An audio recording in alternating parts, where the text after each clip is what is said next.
Bonjour. Je vous présente Camille qui a 11 mois. Eh bien, vous savez quoi? Camille, même si elle ne sait pas encore parler, elle est en train d'acquérir le langage. On s'en rend pas forcément compte, donc je vais vous faire un petit tour d'horizon de ce que c'est que d'apprendre à parler quand on a moins d'un an, un an.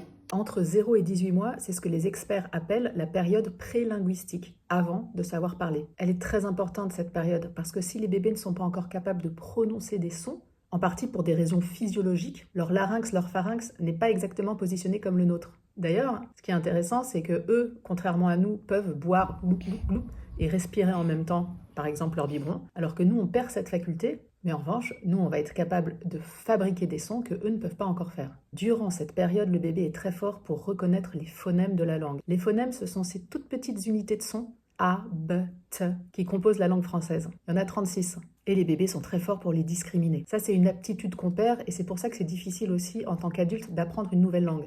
Il y a des sons, par exemple en chinois, que nous, les Français, n'arriverons jamais à entendre une fois adultes. Pour pouvoir parler, il faut donc en priorité entendre les sons. La différence entre un ban et une dent, ban, dent, elle est minime.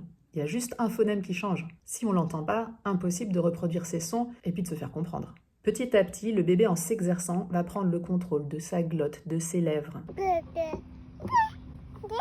de sa langue. Il prend le contrôle de son appareil phonatoire. Entre 4 et 6 mois, il babille, et vers 6 mois, il arrive à interrompre ses vocalises. Il peut faire des arrêts. Puis, il va pouvoir reproduire des syllabes simples. Ce sont les fameux ma, da, da, ba, ba, ba. Tiens, ma grande.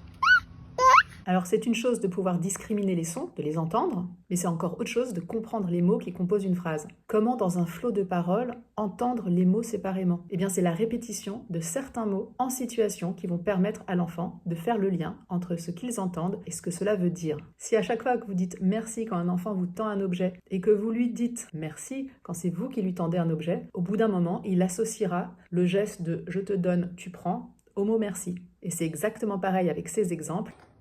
Encore? Appuie, appuie. Avec encore, appui. L'enfant mémorisera les mots s'ils ont du sens pour lui dans le contexte. Exemple, le mot pyjama. On va se mettre en pyjama. Et ce qui est amusant, c'est que très naturellement, on va changer notre prosodie, notre façon de parler à un enfant. On va se mettre en pyjama. Il nous arrive tout naturellement d'accentuer les mots, soit en ralentissant notre débit, soit en changeant notre intonation. Et naturellement, l'enfant va mieux l'entendre. C'est l'heure de mettre ton pyjama. On va mettre ton pyjama.